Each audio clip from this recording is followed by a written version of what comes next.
प्रति नष्ट This call is now being recorded. कृतार्थं प्रति नष्टमप्यनष्टं तदन्य साधारणत्वात्। कृतार्थं प्रति नष्टमप्यनष्टं तदन्य साधारणत्वात्। बालिका वर्ग। कौन से नंबर का श्लोक है सर? 22 नंबर पढ़ना था ना कि 21 नंबर? एक सेकंड। मैं तो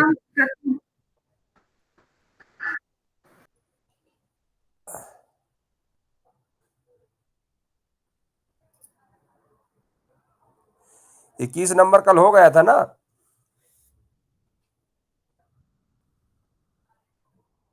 चलो 22 नंबर। हाँ बोलिए, बालिका वर्ग बोले। कृतार्थं प्रति नष्टमप्यनष्टं तदन्य साधारणत्वात्। साधारणत्वात्, साधारणत्वात् 2 बार बोलना पड़ेगा। कृतार्थं प्रति नष्टमप्यनष्टं तदन्य साधारणत्वात्। तदन्य साधारणत्वात् नहीं, तत्त्वात् नहीं, तत् नहीं है, साधारणत्वात्। साधारणत्वात्। हाँ सुंदरम। बालक वर्ग।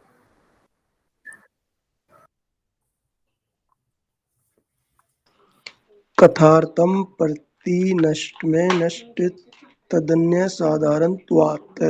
पुनः एक बार हम। कथार्थ प्रति नष्ट में नष्टम तदन्य साधारणत्वात्। हरियाणा से है क्या आप? जो विद्यार्थी जो बालक वर्ग जो बोल रहे हैं हरियाणा से? जी गुरुजी, बॉर्डर से हूँ, हरियाणा के। हाँ हाँ, उसीलिए माँ को मैं पढ़ रहे हैं आप। जी जी। तो कृतार्थम प्रति नष्ट मप्य नष्ट है, में नहीं है, मप्य नष्टम तदन्य साधारणत्वात्।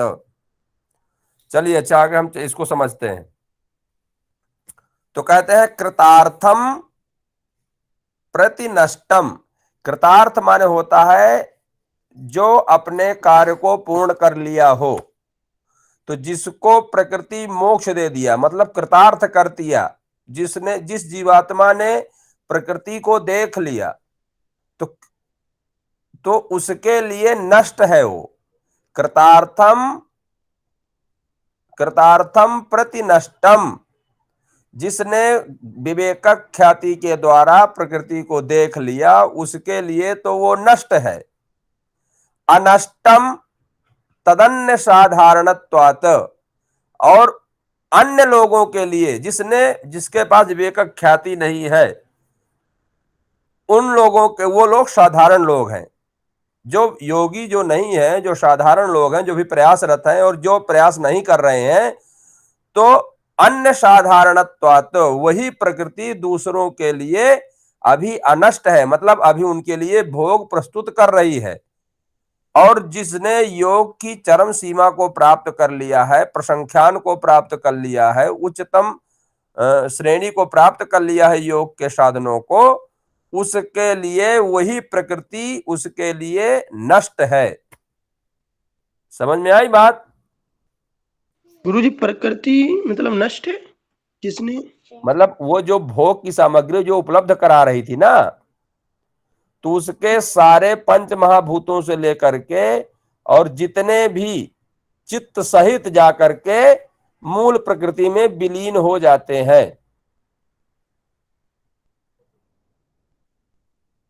पंच महाभूतों से लेकर के अपने अपने कारण में समाहित हो जाते हैं। तो पंच महाभूत अपने आप को नष्ट करके तन्मात्राओं में गए, तन्मात्राएं अपने सब नष्ट करके संकुचित करके, और अपने कारण अहंकार में गए, अहंकार सबको मिला करके अपने आप को समाप्त किया, कारण में विलीन हो गया महत में।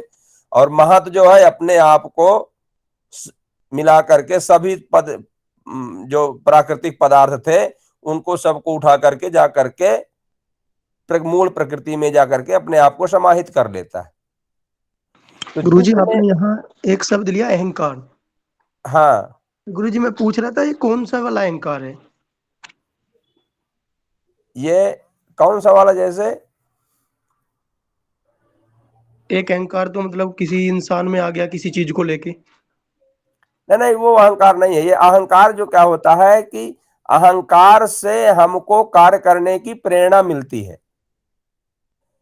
कार्य करने के लिए हम तत्पर होते हैं,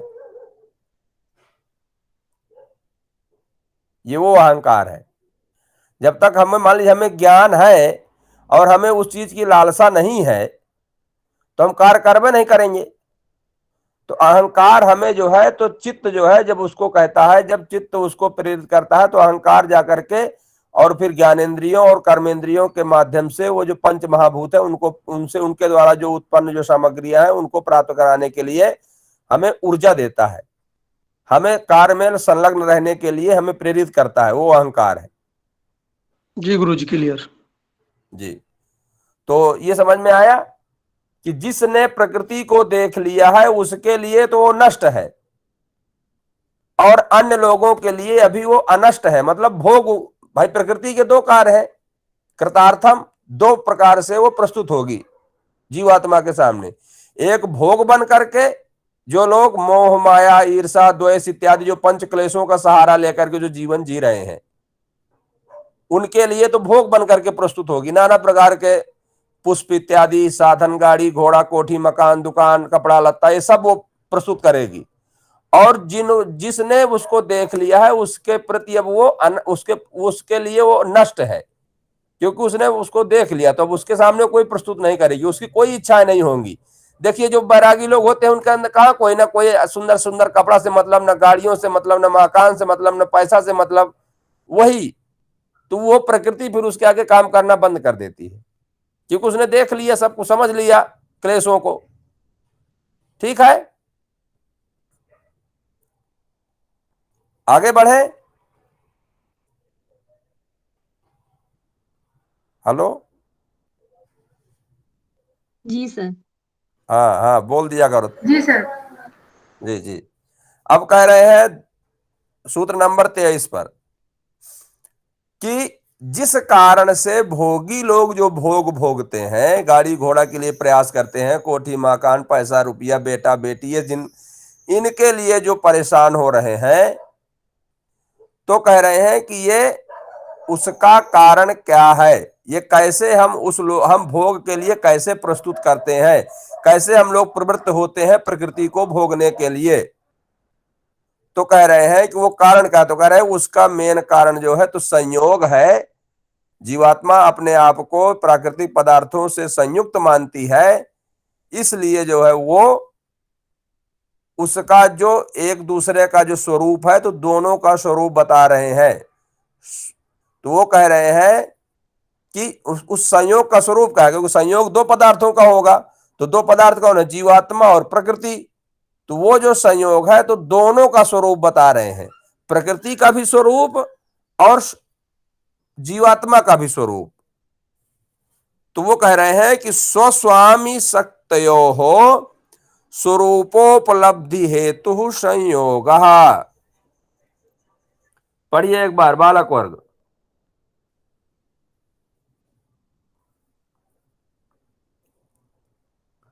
बालक वर्ग बोले। स्वस्वामी शक्तियों स्वरूपोपलब्धि हेतु संयोग। हाँ, बालिका। स्वस्वामी शक्तयो स्वरूपोपलब्धि हेतु संयोगः। संयोग। तो कह रहे हैं कि स्वशक्ति, स्व माने यहां पर क्या ले जाएगा, प्रकृति। स्व माने यहां पर प्रकृति के लिए स्व शब्द का प्रयोग हुआ है। स्व और स्वामी, स्वामी मतलब जीवात्मा। तो इन दोनों की जो शक्तियां हैं, स्वशक्ति मतलब प्राकृतिक शक्तियां और स्वामी शक्ति जीवात्मा की जो शक्ति है, तो स्वरूपोपलब्धि हेतु वह अपने स्वरूप के उपलब्धि का जो कारण है वह संयोग है। क्या होता है कि जैसे जीवात्मा ज्ञान स्वरूप है और प्रकृति ये अज्ञान स्वरूप है, त्रिगुणात्मक है। तो इसमें कह रहे हैं कि वह दोनों जो संयोग होता है ज्ञान और अज्ञान का, एक ज्ञान स्वरूप रहता है, एक अज्ञान स्वरूप रहता है।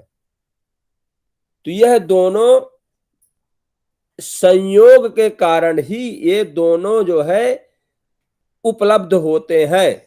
क्योंकि अगर संयोग नहीं होगा तो न जीवात्मा को प्रकृति की जरूरत है, न प्रकृति को जीवात्मा की जरूरत है। ठीक है। संयोग के कारण ये दोनों प्रस्तुत होते हैं, कर्म करते हैं।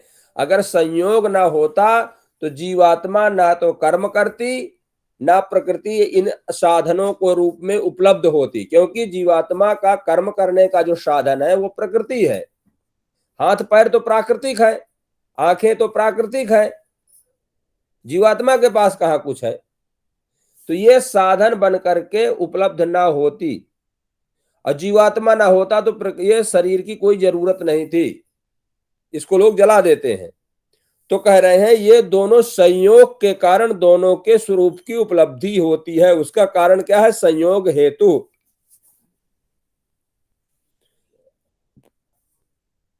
ठीक है। गुरुजी संयोग प्रकृति का और जीवात्मा का। हाँ, जो अज्ञानता के कारण जो संयोग हो रहा है तभी तो जीवात्मा, भाई जैसे मान लीजिए जीवात्मा को ज्ञान हो गया तो क्या अब वो प्रकृति किससे जुड़ेगा? जब वो जान लेगा कि ये प्रकृति अलग है और मैं अलग हूं, जब उसका साफ साफ दिखाई देने लगेगा तो ऑटोमेटिक अलग हो जाएगा वो।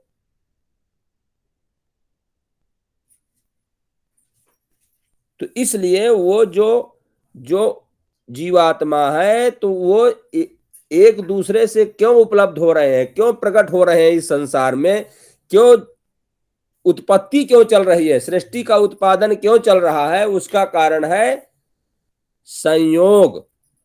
जब तक संयोग नहीं होगा, संयोग क्यों होता है? अविद्या के कारण, अज्ञानता के कारण। संयोग ना होता तो यहां पर सृष्टि का निर्माण ना होता। क्योंकि बिना कर्मों के योनि नहीं मिल सकती। और जब वो जान लेगा, जब अगर उसको साफ साफ दिखाई देगा तो वो कर्म नहीं करेगा।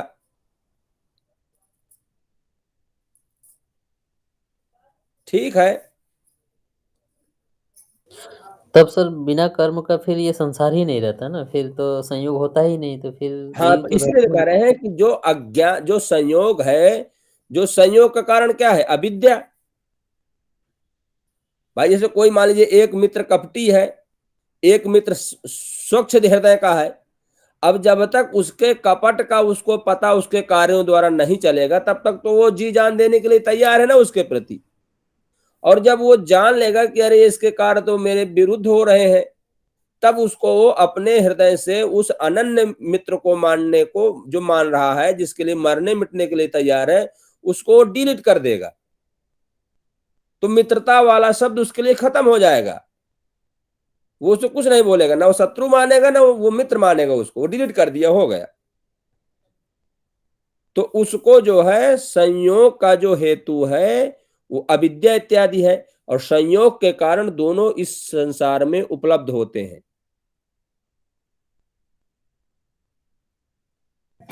तो इसका अर्थ यही हुआ सर कि मतलब दोनों ही जरूरी है संसार को चलाने के लिए। तब हाँ, अज्ञान जरूरी है। अगर संसार का उत्पादन करना है तो अज्ञानता जरूरी, क्योंकि जब अज्ञान होगा तभी उसको योनि मिलेगी। बिना अज्ञानता के तो योनि मिलेगी ही नहीं।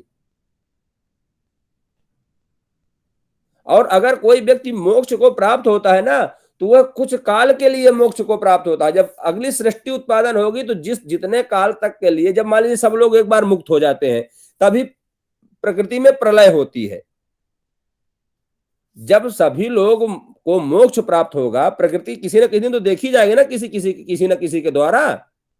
तो थोड़ा सा इसकी देखने की स्पीड थोड़ा सा कम है, लोग इसके ऊपर थोड़ा सा प्रयास कम कर रहे हैं, इसलिए दीर्घ काल पर्यंत तक ये चल रही है। इसीलिए युगों का निर्माण होता है। जब सब लोगों को मोक्ष, धीरे धीरे मोक्ष वालों की संख्या जब बढ़ जाती है तो फिर प्रकृति में प्रलय हो जाती है। उस समय अब उसके पास मटेरियल ही नहीं बचा। कि मैं किसको श्रेष्ठ किसको प्रस्तुत करूं। जब सब लोग मुक्त हो गए, सब लोगों ने देख लिया, तो जब मंडप में सब लोगों ने देख लिया तो कौन बैठेगा वहां नाच देखने के लिए? अगर एक व्यक्ति देखा है तो उसके पास 100 लोग तो भी बैठे हैं ना देखने के लिए नाच। और अगर सभी लोगों ने देख लिया तो वो कुर्सी खाली पड़ जाएंगी ना फिर। तो इसलिए उस मंडप को वहां से फिर हटाना पड़ेगा, किसी दूसरे शहर में लगाना पड़ेगा। तो गुरुजी परलय तो मुश्किल है, जैसे अब ये कलयुग चल रहा है, मोक्ष मिलता ही नहीं है, मोक्ष मिलता ही नहीं है सबको, तो ये तो यानी चलती रहेगी। यानी बहुत बहुत सारे लोगों को मिलता भी है, लेकिन मिलने वालों को कम है, क्योंकि लोग इस पर प्रयासरत नहीं है। भाई इसके लिए लोग प्रयास नहीं कर रहे हैं ना, पिरले लोग हैं, इसलिए लोग अज्ञानता में फंसते चले जा रहे हैं। पर सर ये कैसे पॉसिबल है कि सबको एक साथ मोक्ष मिल जाए और फिर से एक प्रकृति का जन्म हो? एक साथ कहाँ मिलता है? तो गुरुजी अगर एक साथ नहीं मिलेगा तो फिर ये सृष्टि चलती रहेगी, हाँ, जन्म होता रहेगा, मृत्यु होती रहेगी। इसीलिए तो कई हजार युगों तक चलती है। अगर इतना सरल होता तो सृष्टि का उत्पादन ही बंद हो जाता। लेकिन जब जब जब जब सबको मोक्ष प्राप्त हो जाता है तो सृष्टि का प्रलय हो जाता है। तभी तो जलमग्न कह रहे हैं कि जलमग्न हो जाती है ये धरती। तो जब सृष्टि का प्रलय हो जाएगा फिर नए तरीके से जीव उत्पादन होगी। सर हम्म तो ये जो नए तरीके से सृष्टि उत्पादन होगी तो उसमें तो सबको अगर मुक्ति मिल गई तो फिर किसी में संस्कार शेष रहे ही नहीं, तो फिर कैसे सृष्टि का निर्माण? वही बात है कि वो केवल काल पर्यंत तक ही वहां मुक्त रह सकता है। इसके बाद फिर से उसको माया में व्याप्त होना पड़ेगा सृष्टि उत्पादन के लिए, क्योंकि सृष्टि अनवरत है। अगर सबको मोक्ष मिलने के बाद परमानेंट मोक्ष मिलता होता तो सृष्टि का उत्पादन आज तक बंद हो गया होता। तो इसीलिए योग दर्शन कह रहा है कि सृष्टि का जो उत्पादन है ये अनवरत है, सतत है। इसलिए जो मोक्ष जो प्राप्त करते हैं, जिनको कैवल्य की प्राप्ति होती है, तो जब तक यह युग होता है, जब तक प्रलय नहीं होगा तब तक तो वो वहां बैठे रहेंगे। और जब वो जो जो उनके जो अंश है वो जाकर के उस ईश्वर में समाहित होते रहेंगे। और जब सबको प्रकृति मोक्ष दिला देगी तो ये फिर से नए रूप में आने के लिए फिर नए एक बार प्रलय हो जाएगा, फिर सृष्टि का उत्पादन होगा। मतलब मोक्ष परमानेंट नहीं मिलता। योग दर्शन कह रहा है कि मोक्ष परमानेंट नहीं है, मोक्ष कुछ काल के लिए मिलता है, लेकिन वो काल थोड़ा सा कई हजार वर्षों का होता है। ये बात है।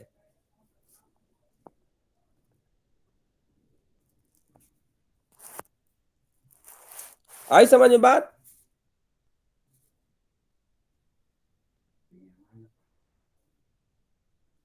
स्पष्ट किया जाए? जी सर, थोड़ा टफ लग रहा है कि मोक्ष के बाद भी फिर से जन्म। तो हाँ, मतलब ये देखो, ये मैं नहीं कह रहा, मुझको भी मोक्ष मिला नहीं है। मतलब मैं उसका दूसरी कृति नहीं हूं। लेकिन योग दर्शन जिस बात को मान रहा है वो मैं उस व्यास भाष्य में इसकी चर्चाएं हैं कि मोक्ष जो है तो परमानेंट नहीं है, यह उस एक काल में सीमित है। वह काल जो है तो दीर्घ काल तक का होता है, कि मतलब वह आपको कई हजार वर्षों तक आप वहां सुख का भोग कर सकते हैं। फिर एक बार आपको इस सृष्टि का उत्पादन अनवरत चलता रहे। ईश्वर की ही एक कृति है, ईश्वर ही इसको पैदा करता है। भाई पैदा करने काम किसका है? ईश्वर का।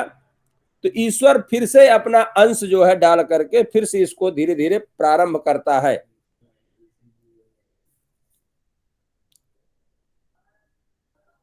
भाई उसको कुछ ना कुछ, जैसे ईश्वर को भी समय समय पर अवतार लेना पड़ता है, उस वो तो तरीके भला से यहाँ एक महान कार्य करने के लिए, ईश्वरोपासना के लिए, जैसे क्या होता है ना, जैसे आप जैसे कोई राम का भक्त है, कोई कृष्ण का भक्त है, ये केवल ध्यानवान के लिए और चित्त एकाग्र करने के लिए ये एक माध्यम बन सकते हैं। जब तक कोई विशेष कार्य नहीं करेगा, जैसे योगी लोग हैं, तो जब तक कोई विशेष कार्य नहीं करेगा तो उसकी लोग प्रतिमा क्यों रखेंगे अपने घर पर?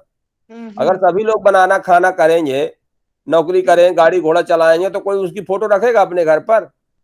तो जो इस नहीं। महान कार्य करते हैं तो उन्हीं का वो अनुसरण करते हैं, तो इसलिए फिर उनको भी मोक्ष का थोड़ा सा मार्ग प्रशस्त हो जाता है, उनका चित्त एकाग्र होता है, धीरे धीरे उनको मनोबल उनका बढ़ता है। प्रथम समाधि पाद में सब बताया गया था आप लोगों को। और बढ़ा जाए।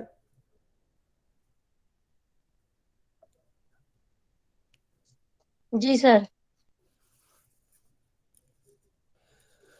जैसे क्या है कि जो दृश्य मतलब जो प्रकृति का जो स्वरूप की उपलब्धि है और जो स्वामी की स्वरूप की उपलब्धि है, तो कह रहे हैं प्रकृति का जो है तो अज्ञानता के कारण व्यक्ति जो है मन, इंद्रिय, शरीर आदि के द्वारा विषय भोग में लिप्त होता है, तो वह दृश्य की उपलब्धि है, उसका नाम भोग है। भाई जब तक उसको भोगने वाला, जैसे मान लीजिए कहीं नाई की दुकान रखे है और सरदारों के मोहल्ला में, वो दिल्ली में सरदारों का मोहल्ला हो, नाई वहां दुकान खोल ले, तो उसकी चलेगी? नहीं चलेगी, क्योंकि उनको कटिंग कराने नहीं है। तो जब तक अज्ञानता के कारण, जब तक वहां भोगने वाला नहीं होगा, पहले मार्केट में कपड़े खरीदने वाले, तब तो मार्केट में कपड़ा उतरेगा। तो जो विषय भोगी है, मन के द्वारा, इंद्रिय के द्वारा, शरीर आदि के द्वारा जो विषय भोग में लिप्त है, वह दृश्य की उपलब्धि है, उसका नाम भोग है। अनेक प्रकार में प्रस्तुत हो रही है विषय भोगियों के लिए प्रकृति, वह उसकी उपलब्धि है, उसी का नाम भोग है। और स्वामी की उपलब्धता क्या है कि शुद्ध ज्ञान, शुद्ध कर्म, शुद्धोपासना से अपना और ईश्वर का साक्षात करता है, वह पुरुष के स्वरूप की उपलब्धि है, उसका नाम मोक्ष है।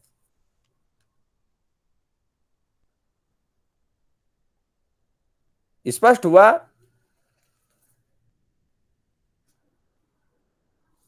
अभी कहां पर है फंसा है? फंसा कहां पर है? पेज कहां पर नहीं स्पष्ट हो रहा आपको? सर इसी को दोबारा बता दीजिए एक बार। अब इसको यह है कि देखो प्रकृति की उपलब्धि क्या है? प्रकृति के स्वरूप की, स्वरूप माने होता है उसका आकार प्रकार प्रस्तुत होना, तो उसके स्वरूप की उपलब्धि क्या है? कैसे उपलब्धि माने होता है सामने दिखाई देना, तो उसकी उपलब्धि क्या है?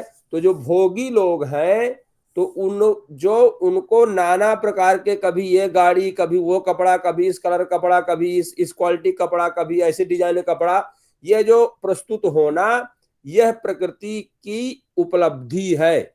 जो भोग, जो लोग उसको भोग रहे हैं, सुंदर सुंदर कपड़ा पहनना, सुंदर सुंदर कटिंग कटाना, ये क्रीम पाउडर, चप्पल, जूता, गाड़ी घोड़ा, मकान दुकान, कोठी बंगला, ये जो लोग भोग रहे हैं, ये प्रकृति की उपलब्धि है। इस रूप में प्रकृति प्रस्तुत हो रही है आपके सामने। जो अज्ञान से लिप्त जो जीवात्मा है, वो भोग के लिए उपलब्ध हो रही है। और जीवात्मा की शुद्धता क्या है? स्वामी की उपलब्धि स्वरूप की उपलब्धि क्या है? स्वामी के स्वरूप की उपलब्धि यह है कि वह शुद्ध ज्ञान स्वरूप, शुद्ध कर्म, शुद्ध ईश्वर उपासना से वह जीवात्मा अपना, मतलब वह पहले अपने आप को देखती है कि मैं और ये प्रकृति अलग अलग है, और वही जीवात्मा ईश्वर को भी देखती है, तभी मोक्ष मिलेगा। ईश्वर के देखने से मोक्ष मिलता है, कि जिसका मैं अंश हूं, क्योंकि वह ईश्वर एक है। तो अपना और ईश्वर का साक्षात्कार करता है, वह पुरुष के स्वरूप की उपलब्धि है। स्वामी माने पुरुष, तो पुरुष के स्वरूप की उपलब्धि ये है, जो उपलब्धियां, जो डिग्री जो हासिल किया है, उसकी उपलब्धि ये है कि मैं ईश्वर को देख लूं।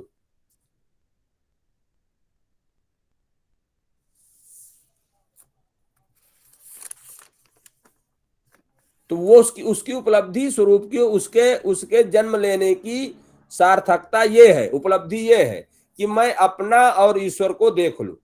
शुद्ध ज्ञान स्वरूप ईश्वरोपासना के द्वारा और शुद्ध कर्मों के द्वारा मैं ईश्वर को और अपने आप को देख लूं। इस झमेला से, संयोग से मैं अपने सिस्टम को खत्म करूं।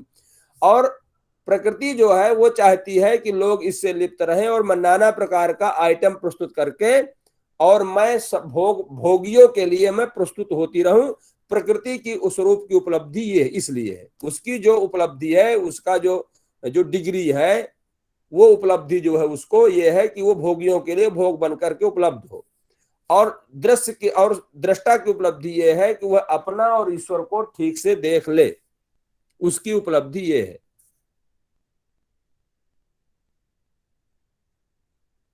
ठीक है।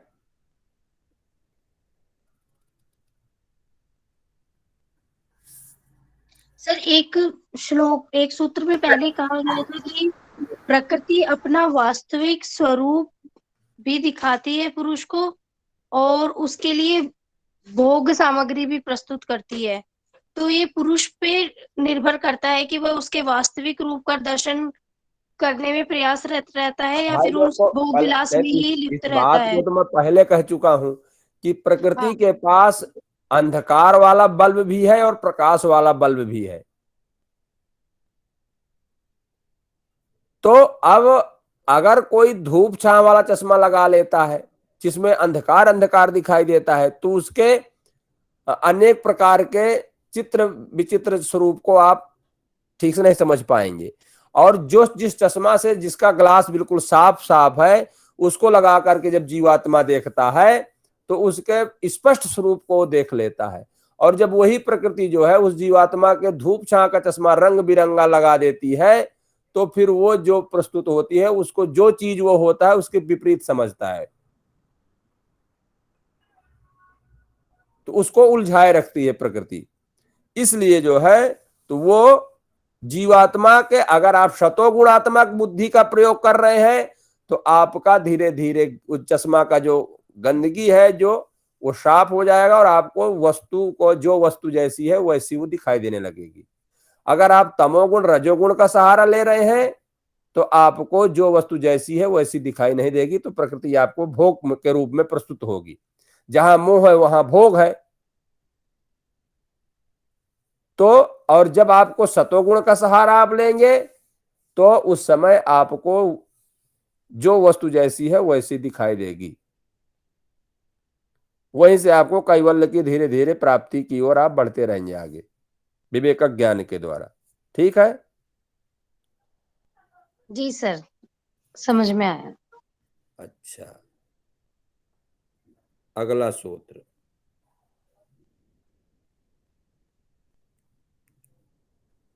इसको तो उच्चारण करवा गए हैं ना। तो कह रहे हैं हेतुर्विद्या। हाँ, कह रहे हैं वो जो संयोग है ना, स्वस्वामी शक्तयो हो, जो हेतु संयोग है ना, तो कह रहे हैं स्वरूपोपलब्धि हेतु संयोग। तो कह रहे हैं संयोग क्यों होता है, संयोग का हेतु संयोग क्या है। तो कह रहे हैं जो संयोग का जो हेतु है वो क्या है, तो कह रहे हैं वो संयोग का हेतु अविद्या है। हेतु माने कारण। वह हम संयोग क्यों मानते हैं, संयोग वास्तव में है नहीं, जीवात्मा अलग है और प्रकृति अलग है, लेकिन हम वो जीवात्मा संयोग अपना अभिन्न हिस्सा प्रकृति को मानती क्यों है, क्योंकि उसके पास अविद्या है। तमो गुणात्मक और रजो गुणात्मक चश्मा से वो देख रही है, अभी जीवात्मा देख रहा है। अविद्या के कारण वह जो है संयोग उपलब्ध होता है, वास्तव में संयोग नहीं है। यहां पर संयोग कह रहे हैं कि संयोग का कारण क्या है, क्या हेतु है संयोग का, तो संयोग का हेतु है अविद्या। स्पष्ट हुआ।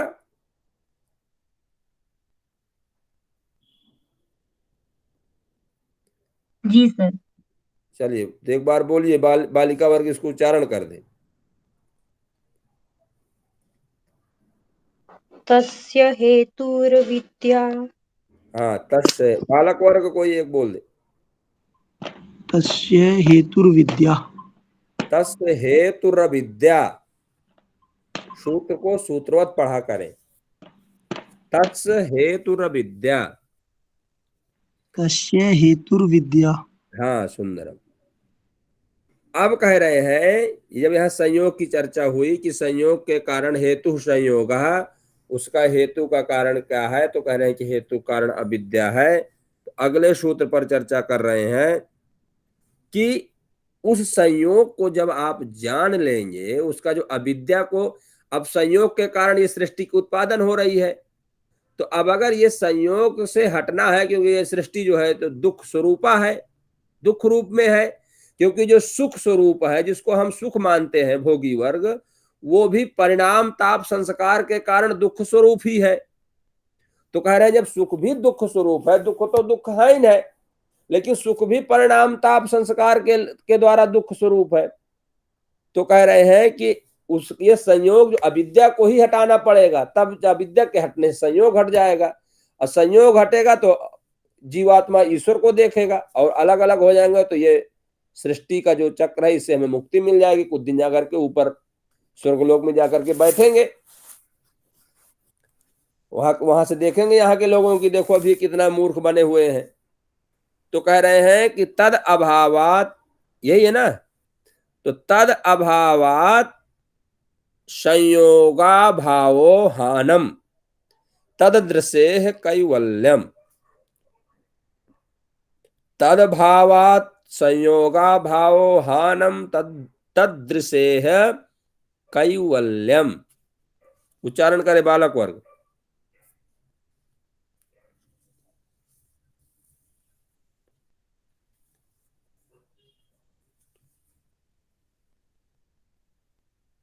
बोले बोले बालक वर्ग। तद्भावात् संयोगो भावो हानम तदृशे केवल्यम। पुनरेक बार। तद्भावात् संयोगो भावो हानम तदृशे केवल्यम। एक बार देख के पढ़े। तद्भावात् संयोगो भावो हानम संयोगो, तदृशे संयोगो है कि संयोगा है? संयोगा है सर। हाँ, तद्भावात् संयोगा भावो हानम तदृशे केवल्यम। हाँ, कैवल्यम। तद्भावात् संयोगो भावो हानम तदृशे केवल्यम। हाँ, बालिका वर्ग।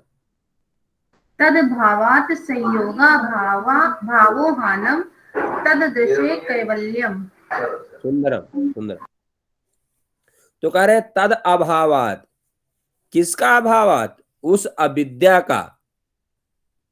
उस अविद्या के अभाव होने से संयोग अभाव, वो जब अभाव माने होता है, अभाव मतलब ना होना, तो अविद्या के ना रहने पर, अविद्या जब नहीं रहेगी तो क्या रहेगा? विद्या। विद्या माने ज्ञान। जब अविद्या कब जाएगी? जब विद्या आएगी। भाई अंधकार कब जाएगा? जब प्रकाश होगा। प्रकाश कब हटेगा? जब अंधकार आएगा। तो कह रहे हैं अविद्या ऐसी कोई पदार्थ नहीं कि अविद्या अब चुपचाप चली जाएगी। अविद्या के जाने का मेन कारण यह है कि आपके पास विद्या होनी चाहिए, मतलब ज्ञान होना चाहिए। तो जब ज्ञान आएगा तब वो हट जाएगा अविद्या, और जब अविद्या हट जाएगी तो अविद्या के हटने से क्या होगा कि अविद्या ने तो संयोग को पैदा किया था, तो अब अविद्या हट गई, तो अब जब जो संयोग का जो कारण था विद्या, कारण हट गया तो कार्य ऑटोमेटिक हट जाएगा। जैसे कपड़ा का कारण क्या है?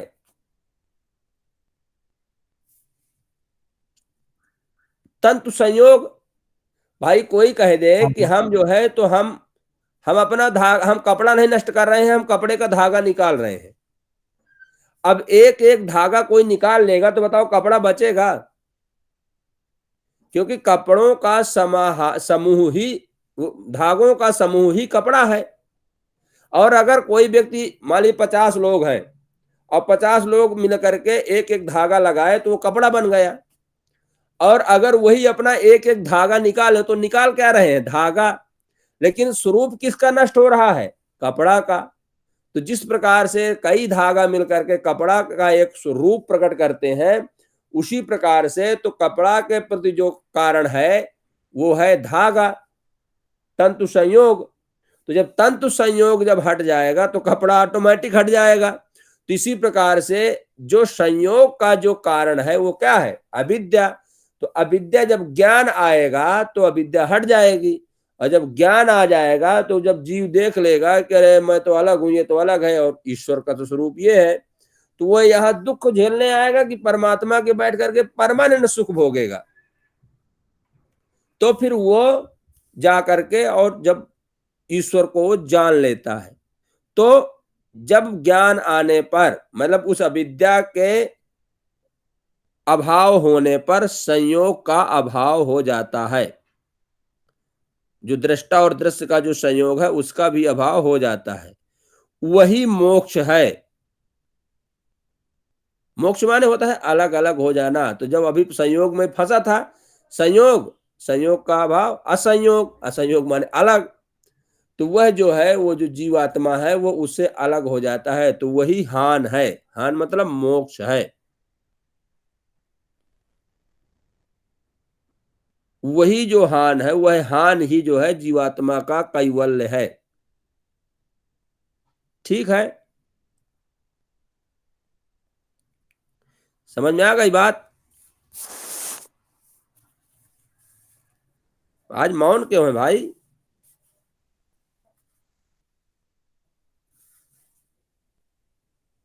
जी सर, आ गया समझ में। अरे इतना इतना बोलने के लिए इतना इंतजार का हमें होता है कि अभी हम और अभी स्पष्ट करना है क्या इसको? तो हम तो और थोड़ा चिंतन में रहते हैं कि कहाँ मामला फंस रहा है।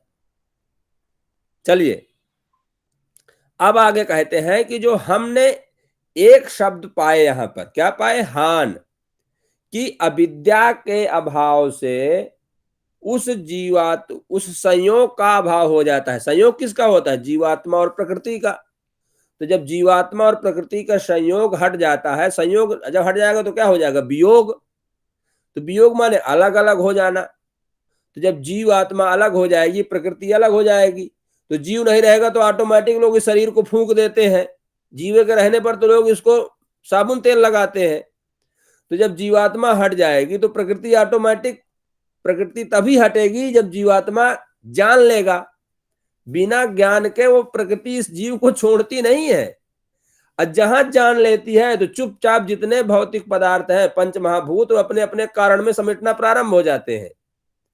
और जा करके भैया वो कहते थे कि अब यहाँ कुछ नहीं है तामझाम, तो जा करके मूल प्रकृति में समाहित हो जाते हैं। तो जब मूल प्रकृति में समाहित हो जाते हैं तो वही कह रहे हैं कि यहाँ पर एक शब्द आया है हान। तो कह रहे हैं कि जो हान है वही मोक्ष है। तो अब जब अविद्या के अभाव में उस दृष्टा और दृश्य के संयोग का अभाव हो जाता है, मतलब वियोग हो जाता है, अलग अलग हो जाते हैं, तो उस समय उस स्थिति पर क्या प्राप्त होता है? उस स्थिति को हम लोग क्या कहते हैं? हम लोग कहेंगे, उस स्थिति को कहेंगे अविद्या के अभाव में, अविद्या का भाव मतलब ज्ञान का भाव। जब ज्ञान का भाव हो जाएगा तो उस समय जीव, आत्मा और दृष्टा अलग अलग हो जाएंगे ज्ञान होने पर। तो वह जो ज्ञान इसकी स्थिति पहुंच जाएगी, दोनों एक दूसरे को अलग मान लिए, अब उनका साथ साथ खत्म हो गया। जब खत्म हो गया तो उस स्थिति को हम लोग हान कहते हैं। और जब हान को ही मोक्ष कहा जाता है, वही मोक्ष थोड़ा सा और अभी स्पष्ट हो जाएगा तो वही कैवल्य का कारण बनता है। वही हान को आप छोटे स्वरूप में और बड़े स्वरूप में उसको कैवल्य मानिए। ठीक है, तो कहते हैं कि उस हान से क्या होगा? तो कहते हैं हानम, हान की प्राप्ति का उपाय क्या है? तो कह रहे हैं वो हान कब प्राप्त होगा हमें? तो कह रहे हैं वो हान प्राप्त होगा विवेक ख्याति रविप्लवा हानोपाय। हान कैसे पैदा होगा? हानि की उत्पत्ति कैसे होगी? हान का उपाय क्या है? हान कैसे हमारे पास तक आए?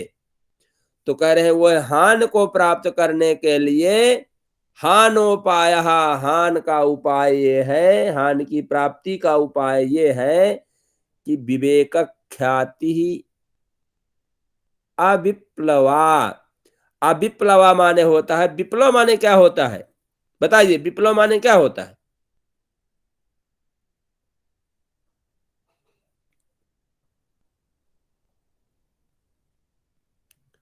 अरे भाई तुम पता नहीं सर, हैं?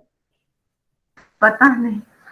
विप्लव माने होता है जो अभी अंकुरित हुआ है, कोमल कोमल जो पदार्थ है, अभी जो बिल्कुल प्रारंभ हुआ है, उसको बोलते हैं विप्लव। जैसे पतझड़ होता है ना, पतझड़ के बाद जो कोमल कोमल जो पत्ते जो निकलते हैं ना, उनको विप्लव बोलते हैं।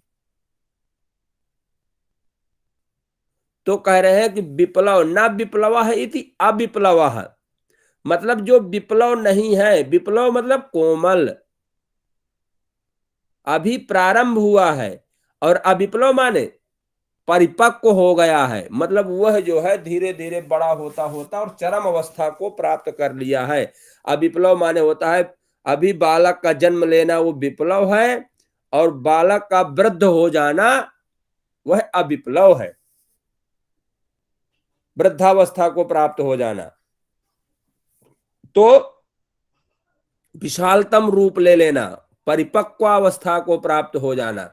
तो ज्ञान जब परिपक्वावस्था को प्राप्त हो जाता है, वह चरम सीमा को प्राप्त हो जाता है, तो वह जो है विवेक ख्याति क्या है, तो कह रहे हैं वो जब ज्ञान हमारा परिपक्वावस्था को हो जाएगा, अविप्लव का स्वरूप हो जाएगा, तो वह जो विवेक ख्याति जो होगी, उस समय क्या होगा कि प्रकृति एवं प्राकृतिक पदार्थों का बुद्धि आदि का तथा पुरुष का पृथक पृथक भेद ज्ञान हो जाता है।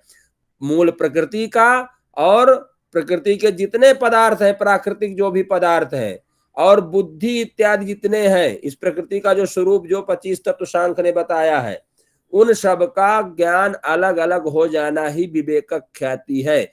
वह विवेक ख्याति किस प्रकार की होना चाहिए? अविप्लवा, मतलब परिपक्वावस्था का होना चाहिए। परिपक्वावस्था के आने से क्या होता है कि फिर व्यक्ति नीचे की ओर वापस नहीं आ सकता, ठीक है।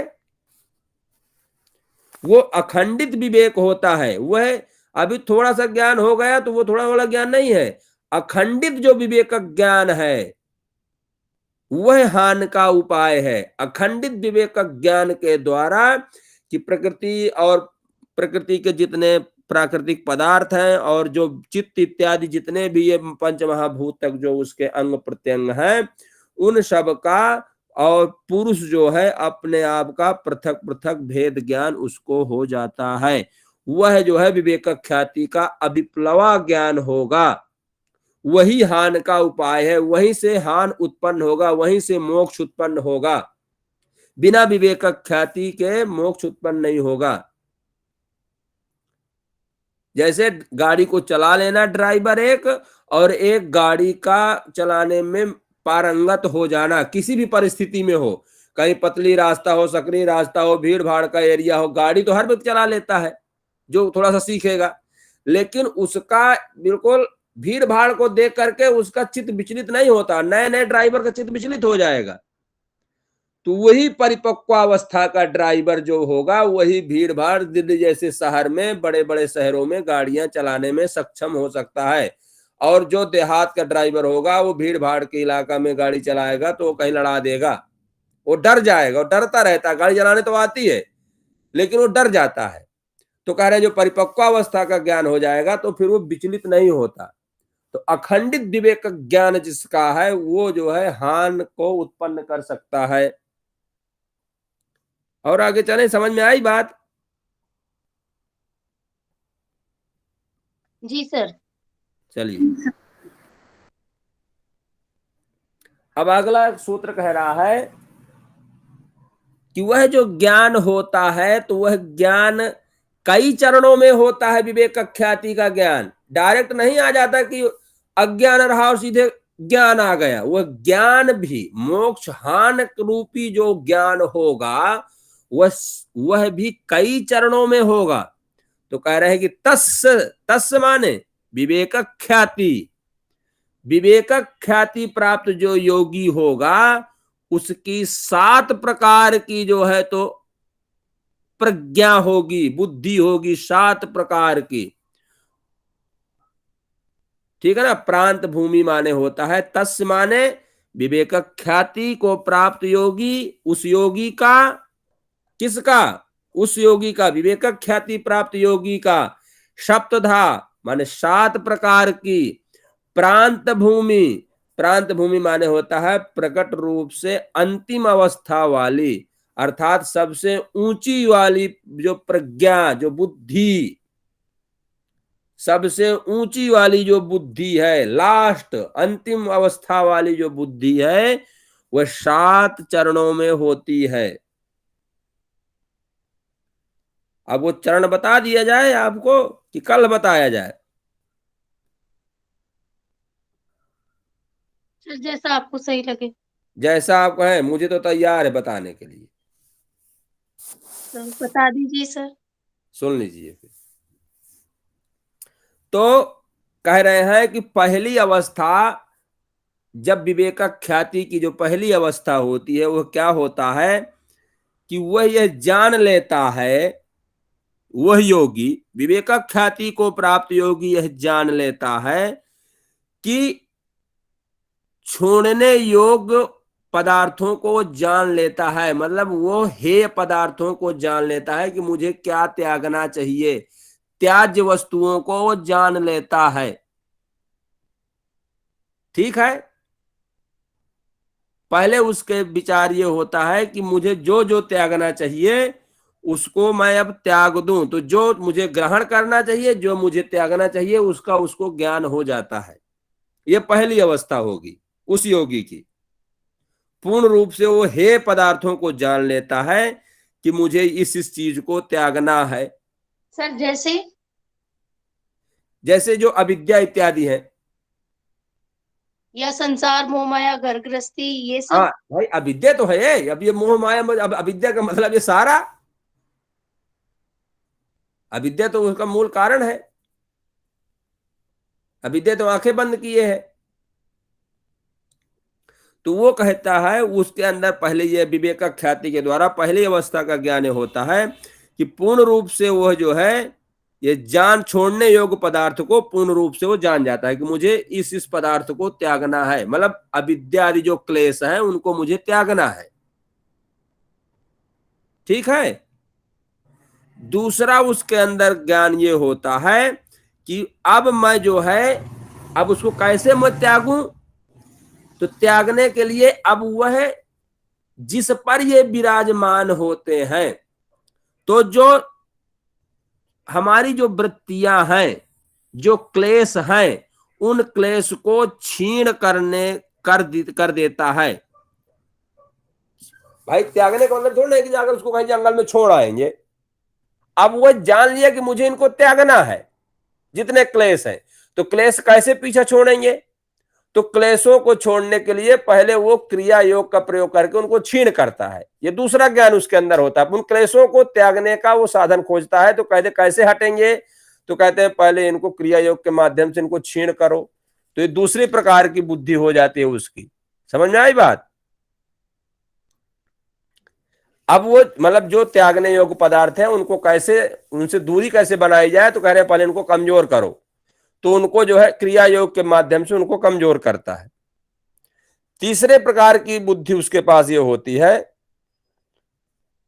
कि वो जो निरोध करने वाला, निरोध की समाप्ति के द्वारा हान का साक्षात्कार हो जाता है उसको। हान माने विवेक, मतलब मोक्ष की अवस्था का उसका साक्षात्कार हो जाता है, उस ज्ञान में पहुंचता है। जब क्षीण कर देता है, तो जब क्लेश जब क्षीण हो जाएंगे तो हान की स्थिति में पहुंचेगा। भाई उसके पास ज्ञान हो जाएगा, ज्ञान के द्वारा ही तो वो क्षीण होंगे। तो जब वो क्षीण हो जाएंगे, तब जब क्षीण हो जाएंगे, जब दुर्बल हो जाएंगे, तभी तो उसको हान की प्राप्ति होगी। तब तो उसका सत्वगुण उसका बढ़ेगा, तभी तो वो देखेगा प्रकृति और अपने आप को। तो तीसरा ज्ञान उसको ये होता है कि मैं जो है, मैं हान का साक्षात्कार कर लिया। जीवात्मा और प्रकृति को वो अलग अलग देख लेता है। ये हो गई। अब इसी को अगर हम और थोड़ा स्पष्ट करें तो कह रहे हैं कि प्राप्त करने योग्य को मैंने प्राप्त कर लिया, क्योंकि उसका जो पुरुषार्थ है जिसलिए यह जीवन मिला है, वो पुरुषार्थ क्या है कि हम मोक्ष को प्राप्त करें। मोक्ष की प्राप्ति कैसे होगी, ईश्वर के स्वरूप को साक्षात्कार करें। तो वह क्षीण वृत्ति जब हो जाती है, उस समय उसका ज्ञान जो है तो प्रबलता की ओर प्राप्त होता है। विवेक ख्याति उसकी चरम सीमा पर होती है। तो उस समय वह जो है तो जो प्राप्त करने योग्य जो होता है उसको प्राप्त कर लेता है। तो क्या प्राप्त करना है? मोक्ष। तो वह ईश्वर, किसके द्वारा मोक्ष मिलेगा? ईश्वर के द्वारा। तो वह ईश्वर के स्वरूप की प्राप्ति कर लेता है। तीसरा नंबर। चौथा नंबर क्या होता है कि विवेक ख्याति रूप जो हानोपाय सिद्ध हो गया, मतलब उसका जो अब वो जो हान का जो मतलब जो हान की जो सिद्ध हुआ है उसका, तो वह सिद्ध कैसे हुआ? विवेक ख्याति के द्वारा। मतलब विवेक ख्याति के द्वारा जो हान का जो हान जो उपाय था, जो हान का उपाय क्या था? विवेक ख्याति। हान किससे आएगा? विवेक ख्याति के द्वारा। तो विवेक ख्याति जो है उसको प्राप्त हो जाती है, उसका सिद्ध हो जाता है हान का उपाय। हान का उपाय मतलब विवेक ख्याति उसकी सिद्ध हो जाती है, विवेक ख्याति की उपलब्धि वो प्राप्त कर लेता है। तो उस स्थिति को हम लोग कहेंगे कि वह मोक्ष के साधन को सिद्ध कर लिया। भाई विवेक ख्याति मोक्ष का साधन है ना, तो अब वह विवेक की उसको विवेक ख्याति को वो सिद्ध कर लिया। अब विवेक ख्याति सिद्ध करने से क्या होगा कि जो बुद्धि आदि जो है वो समाप्त हो जाती हैं, वो जाकर के मूल प्रकृति पर बुद्धि आदि जाकर के मिल जाते हैं कि अब ये इसने विवेक ख्याति का इसके पास वो प्राप्त कर लिया, इसके पास साधन है।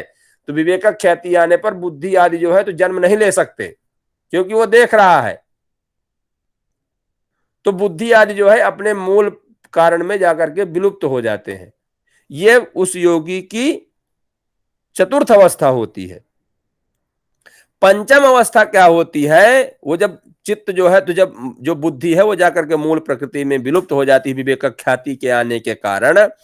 तो अब जब वो चला गया तो अब वो कह रहे हैं कि बुद्धि का प्रयोजन क्या था? बुद्धि के दो प्रयोजन, कि भोगियों को भोग और योगियों को अपवर्ग। भाई चित्त मतलब प्रकृति, प्रकृति के दो कारण, दो के लिए वो उत्पन्न होती है, अपना विस्तार करती है। भोगियों के लिए भोग बन करके, योगियों के लिए अपवर्ग बन करके। तो वह जो है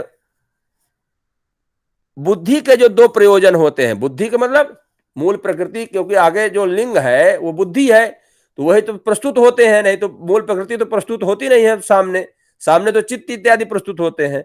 तो जो बुद्धि के जो दो प्रयोजन है, भोगियों का भोग और अपवर्गों, तो वो जब तक भोगी रहा तब तक भोग लिया गया, और अब वो विवेक ख्याति के द्वारा वो देख लिया गया, इसलिए वो अपने प्रयोजन को सिद्ध हो जाने पर समाप्त हो जाते हैं बुद्धि इत्यादि। बुद्धि को भी संतुष्टि हो जाती है कि मैंने इसको खूब नचाया और अब इसने मुझे देख लिया, तो कोई बात नहीं, देख लिया तो देख लिया। तो बुद्धि अपने प्रयोजन को वो भी संतुष्ट हो जाती है कि मैंने इसको कई योनियों तक मैं इसको नचाया हूं, बुद्धि मानती है।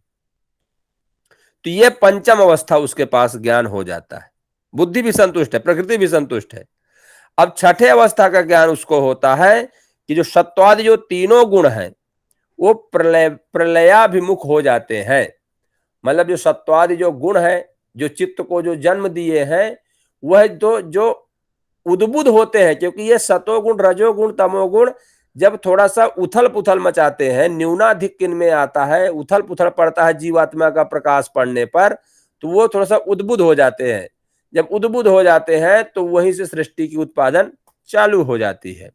तो वह जो है क्या होता है कि वह अब सृष्टि की तरफ न जा करके वो प्रलय की ओर चुपचाप शांत हो जाते हैं, शांत की अवस्था में आ जाते हैं। तीनों का उथल पुथल करना बंद हो जाता है, वो प्रलयाभिमुख हो जाते हैं तीनों गुण, और तीनों गुणों से आगे सृष्टि का उत्पादन होता है।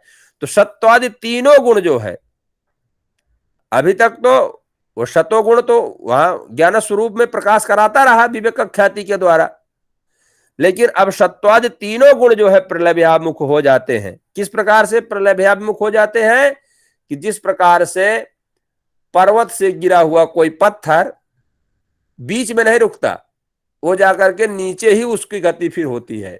तो विवेक ख्याति एक पर्वत की तरह एक विशाल है, वहां से ये तीनों गुण फेंके जाते हैं, तो फिर ये जाकर के नीचे अपने पृथ्वी पर ही वो पत्थर अगर गिरता है, बीच में कहीं रुक सकता। तो ये जो त्रिगुणात्मक जो सत्वा जो तीनों गुण है, ये अपने मूल प्रकृति में आकर के समाहित हो जाते हैं। जितना स्थूल सूक्ष्म शरीर आदि अपने अपने कारण प्रकृति में चित्त के साथ लीन हो जाते हैं, अब वो जीवात्मा का अगला जन्म नहीं कर सकते। ये स्थिति आ जाती है उसके अंदर। सातवीं स्थिति ये होती है कि इस अवस्था में जीवात्मा सत्वादि गुणों से अतीत हो जाता है। प्रकृति और बुद्धि आदि वे अपने अपने को अलग देख लेते हैं। बुद्धि आदि जिससे जो है अपने को जीव अलग देख लेता है कि मैं इनसे अलग हूं। सत्वादि तीनों गुणों से अलग हो जाता है, उनसे परे हो जाता है। वो प्रकृति और बुद्धि आदि से अपने आप को अलग देख लेता है। अविद्या आदि क्लेशों से रहित होकर के अपने स्वरूप में और ईश्वर के स्वरूप में स्थित हो जाता है। ईश्वर साक्षात्कार की अवस्था ही इसी का नाम है, इसी का नाम मुक्ति है। अब अभी कहां समझ में नहीं आया इसमें? सर पूरा पूरा खूब अच्छे से समझ में आया है, बहुत बढ़िया समझाया आपने। बस ये सातवां वाला जो है, जीवात्मा को ये ज्ञान हो जाता है कि वह जीवात्मा और प्रकृति दोनों अलग अलग है। अभी समय वो ये मानते नहीं है कि मेरा जन्म हुआ था।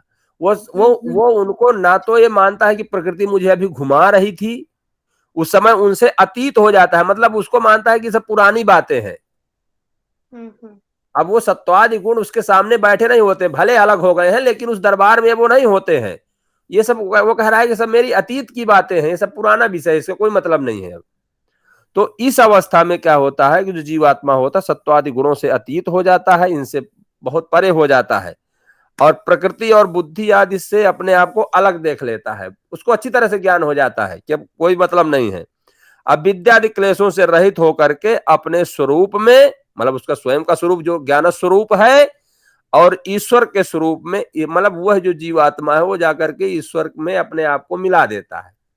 क्योंकि जब निर्मल हो जाएगा, मोहि कपट छल छिद्र न भावा, निर्मल मन जन सो मोहि पावा। रामचरितमानस में कहा गया है कि निर्मल मन जन सो मोहि पावा, अब मोहि कपट छल छिद्र न भावा। तो वह जो शुद्ध ज्ञान स्वरूप जो जीवात्मा है, जब वह शुद्ध हो जाती है तो उसको फिर वह ईश्वर अपने आप में मिला लेता है। जब तक उसमें गंदगी रहेगी तब तक उससे वो दूरी बनाए रखेगा। ठीक है? जी सर, जी सर, ईश्वर धन्यवाद। के साक्षात्कार की अवस्था होती है वो, इसी को जो है तो मुक्ति कहा जाता है।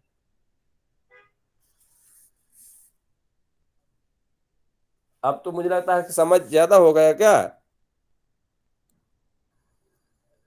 अभी कौशल जी और चलाना है कि अब यहीं से रोक दिया जाए? यहीं से सर रोक दिया जाए। चलिए चलिए। तो आज कुछ पूछना है कि नहीं पूछना? चलिए बताइए, हान किसे कहते हैं? हान मोक्ष को। इस समय जीव को कौन सा ज्ञान की अवस्था होती है? उस समय क्या, किस स्थिति पर योगी पहुंचा हुआ होता है?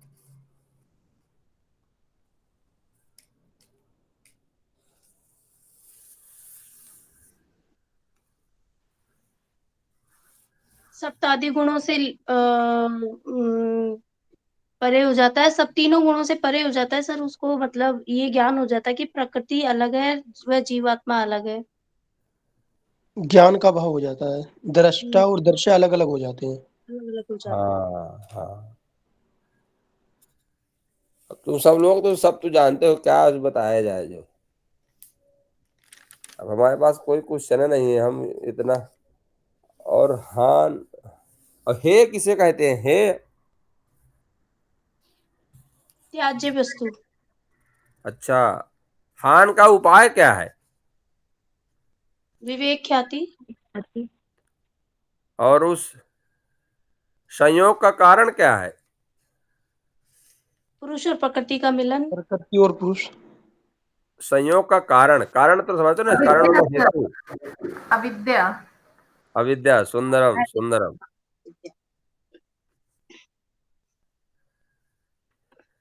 और विवेक ख्याति को प्राप्त योगी की बुद्धि जो है कितने चरणों में प्राप्त होती है? 7 चरणों में सर। हाँ, सप्तधा प्रांत भूमि प्रज्ञा। और